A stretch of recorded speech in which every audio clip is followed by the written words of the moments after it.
देख रहे हैं सिटी इंडिया न्यूज चैनल हक की आवाज। पैराडाइज फंक्शन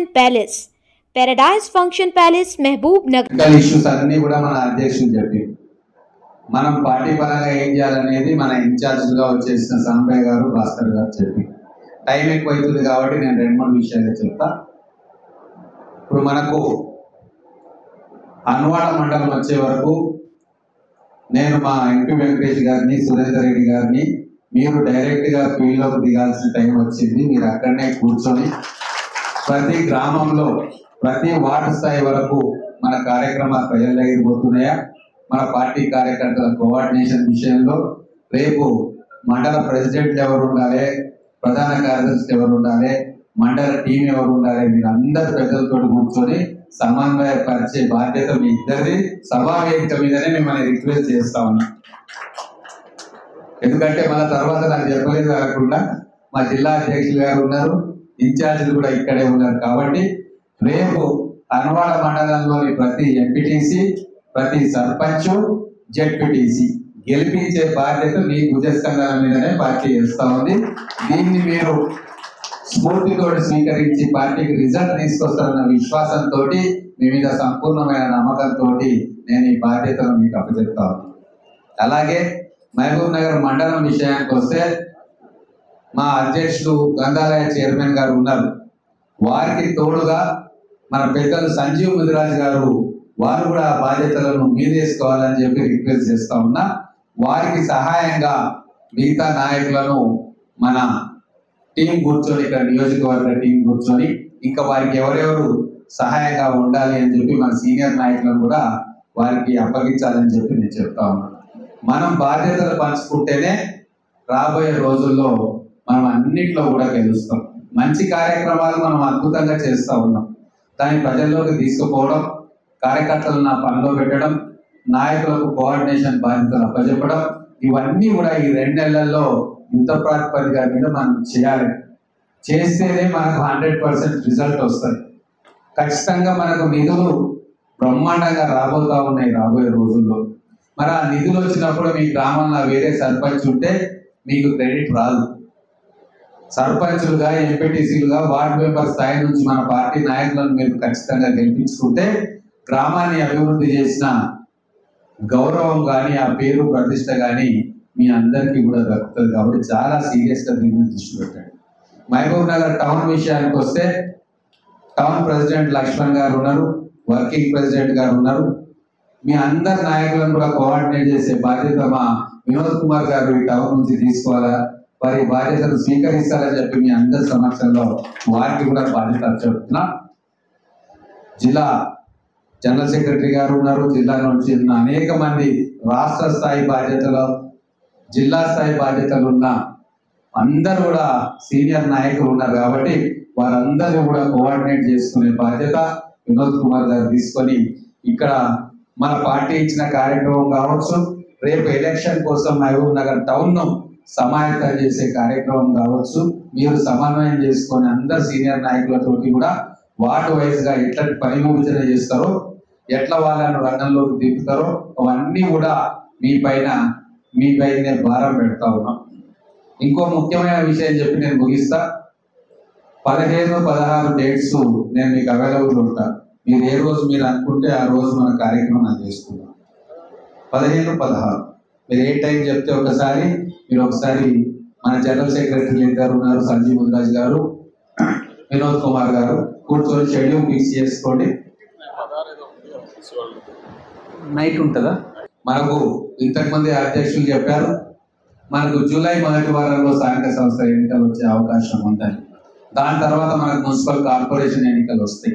వీటన్నిటిని కూడా మనము 80 to 90% రిజల్ట్స్ మనం తీసుకొచ్చుకొని కాంగ్రెస్ పార్టీ సత్తా చాటాల్సిన అవసరం మనకుంది. ఇప్పటి నుంచి మన అందరం కూడా ఎవరి బాధ్యతల మీద వాళ్ళు ఉందాం. కోఆర్డినేషన్ పనులు, చిన్న చిన్న ఇష్యూస్ ఉంటే మా దృష్టికి తీసుకురండి, లేదా మన సీనియర్ నాయకులు ఉన్నారు టౌన్లో వాళ్ళ దృష్టికి తీసుకురండి. అన్ని రకాలుగా మనం సర్దుబాటు చేసుకుంటాం. నేను కావాలని కార్పొరేషన్ వచ్చినప్పుడు చాలా మంది మిత్రులు, దాదాపుగా 25-26 మంది కౌన్సిలర్లు టిఆర్ఎస్ పార్టీ నుంచి మన పార్టీలోకి వచ్చి ఆ రోజు మహబూబ్ నగర్ మున్సిపాలిటీ పీఠాన్ని కైవసం చేసుకోనికే వాళ్ళు మనల్ని నమ్మి మన పార్టీలోకి వచ్చింది. ఈ రోజు మున్సిపల్ చైర్మన్ గా మన పార్టీ ఉన్నందుకే మనం అన్ని రకాలుగా మనం అభివృద్ధి పనుల్లో ముందుకు తీసుకుపోయి ఒక తేడాను బీఆర్ఎస్ ఉన్నప్పుడు జరిగిన అభివృద్ధి ఏంది, ఇప్పుడు మనం కాంగ్రెస్ ప్రభుత్వము మేము ఎమ్మెల్యే అయినాక ఇక్కడ జరుగుతున్న అభివృద్ధి ఏంటి అనేది ప్రజాస్వామ్యబద్ధంగా పారదర్శకంగా ప్రజల వద్దకు పోయి వాళ్ళ సమస్యలను పరిష్కరించే ప్రయత్నం ఈ పట్టణంలో గత 15 నెలల నుంచి మేము చేస్తా ఉన్నాం. కాబట్టి పాత వాళ్ళు కొత్త వాళ్లకు అందరికీ కూడా సమానమైన అవకాశాలు దొరకాలని చెప్పి ఆ జీవోలోనే నేను 49 బదులు దాన్ని 60 స్థానాలుగా కార్పొరేటర్స్ గా దాన్ని పెట్టించడం జరిగింది. ఏ కష్టపడ్డ కార్యకర్త కూడా అన్యాయం జరుగుతూ వారు పోటీ చేయాలనుకున్న దాంట్లో వాళ్లకు మాక్సిమం గా అవకాశం కల్పించాలన్న ఉద్దేశంతో 60 మందితోటి మన కార్పొరేషన్ ఏర్పాటు చేసుకున్నాం. దాంతో పాటు మనకు ఎక్స్-అఫిషియో సభ్యులు కూడా మనకు వస్తారు. కాబట్టి ముఖ్యమైన నాయకులు పోటీ చేయాలనుకుని ఉత్సాహంతో ఉన్న అందరి నాయకులకు కూడా అవకాశాలు కల్పించే విధంగా మేము కానీ పార్టీ కానీ ప్రయత్నం చేస్తుంది. వాళ్ళకి అన్ని అవకాశాలను కూడా మేము కల్పిస్తామని చెప్పి తెలియజేసుకుంటూ ఎవరు కూడా నిరుత్సాహపడాల్సిన పని లేదు. ఆయన నాకు పోటీ అవుతాడు, ఈయన నాకు పోటీ అవుతాడు అనేది ఇంకా పక్కన పెడదాం. ఎవరికి పోటీ కాదు. ఎవరికి గెలుపు అవకాశాలు ఉంటాయో, ఎవరు ప్రజలలో తిరుగుతారో, ఎవరికి టికెట్ ఇస్తే బ్రహ్మాండంగా మనం విజయం సాధించగలుగుతామో ఇవన్నిటిని కూడా దృష్టిలో పెట్టుకొని మనం పోటీలకు అభ్యర్థులు నిలుపుతాం. పోటీ చేయాలనుకొని మిస్ అయిన వాళ్లకు ఆల్టర్నేట్ గా పార్టీ వాళ్లకు సముచిత స్థానం ఇస్తుంది. ఇది దయచేసి మీరు అందరూ కూడా గమనించాలి. ముఖ్యంగా మనం ఇప్పుడు పాత కొత్త అనేది కాదు, ఇప్పుడు అందరం ఒకటే. 16 నెలలు మన అందరం కూడా కలిసి ఎన్నికల్లో కొట్లాడినాం, ఎంపీ ఎలక్షన్స్ లో కొట్లాడినాం, అనేక సందర్భాల్లో మనం కలిసి పనిచేసినాం. ఇప్పుడు మన కుటుంబ సభ్యులాగా కలిసిమెలిసి ఉండాలి. వీళ్ళ మీద వాళ్ళకి చాడీలు, వాళ్ళ మీద వీళ్ళకి చాడీలు చెప్తే వినటానికి నేను సిద్ధంగా లేను. ఆ చాడీల సంస్కృతికి నేను వ్యతిరేకం. ఈ 16 నెలల్లో మీకు తెలిసే ఉంటది నా గురించి. ఎవరు చాడీలు చెప్పినా కూడా వాళ్ళ మీదనే నాకు నెగిటివ్ ఒపీనియన్ వస్తుంది తప్ప చాడీలు చెప్పి నా పక్కన చేద్దాం అనుకుంటే వాళ్ళకు రాబోయే రోజుల్లోనే రిజల్ట్ తెలుస్తుంది. ఖచ్చితమైన ప్రణాళికతోటి మనం ముందుకు పోదాం. అనేక అభివృద్ధి కార్యక్రమాలు మనకు ముఖ్యమంత్రి గారి ద్వారా మన మహబూబ్ నగర్ పట్టణానికి వస్తుంది. రాబోయే రోజుల్లో మనం వార్డు వైజ్ కూడా మనం మీటింగ్ పెట్టుకుందాం. ఖచ్చితంగా 60 వార్డులలో 50-55 వార్డులు మనం గెలిచేటట్టుగా ప్రణాళికలను ఇప్పటి నుంచే రచించుకొని దానికి అనుగుణంగా ముఖ్యమంత్రి గారు జిల్లాలో ఏర్పడ్డ మొట్టమొదటి కార్పొరేషన్ మన ముఖ్యమంత్రి గారికి కూడా అదే విషయం చెప్పిన. మిగతా జిల్లాల కార్పొరేషన్ల ఎలక్షన్ ఒక ఎత్తు, మహబూబ్ నగర్ కార్పొరేషన్ ఒక ఎత్తు. ఇది మన ఉమ్మడి జిల్లాలో ఏర్పడ్డ మొట్టమొదటి కార్పొరేషన్. ముఖ్యమంత్రి గారి ఆశీర్వాదంతో సహకారంతో ఏర్పడ్డ కార్పొరేషన్. రేపు ముఖ్యమంత్రి గారి చల్లని చూపుతోటి అభివృద్ధి పదంలోకి దూసుకుపోవాల్సిన కార్పొరేషన్. కాబట్టి మన బాధ్యతగా మనందరం కూడా కలిసికట్టుగా అన్ని పక్కన పెట్టి పనిచేయాల్సిన బాధ్యత ఉంటది. ఏ పదవి ఎవరికి శాశ్వతం కాదు, ఏ సీటు ఎవరికి శాశ్వతం కాదు. పనితీరు బట్టి, ఒక్కో సందర్భంలో సీనియారిటీని బట్టి, ఒక్కో సందర్భంగా కుల ప్రాధాన్యతను బట్టి, అక్కడ ఉన్న ఓటర్లను బట్టి, అక్కడ ఉన్న పరిస్థితిని బట్టి పార్టీ అధిష్టానం అన్ని రకాలుగా సర్వే చేసి సముచితమైన క్యాండిడేట్ ను నిలబెడుతుంది. ఎక్కడ కూడా పార్షాలిటీ అనేది ఉండదు. ఒక పార్టీ ఎన్నుకున్న విధానాలకు లోబడి మన అభ్యర్థుల ఎంపిక జరుగుతుంది. కాబట్టి మీరెవ్వరు కూడా అపోహపడద్దు. నా దగ్గర ఉన్న వాళ్ళు నాకు వస్తుందనో, నాకు దూరంగా ఉన్న వాళ్ళకు రాదనో ఇవన్నీ కాదు. అవన్నీ ఉట్టి మాటలు. మీరు ప్రజలలో ఉండి ప్రజల నుంచి ఫలానా వ్యక్తి వస్తే గెలుస్తాడు అని చెప్పి మీరు పనిచేసి అది రిఫ్లెక్ట్ అయితే ఖచ్చితంగా మీకు ఆ పోటీ చేసే అర్హతలో మీరు మొదటి స్థానంలో ఉంటారు.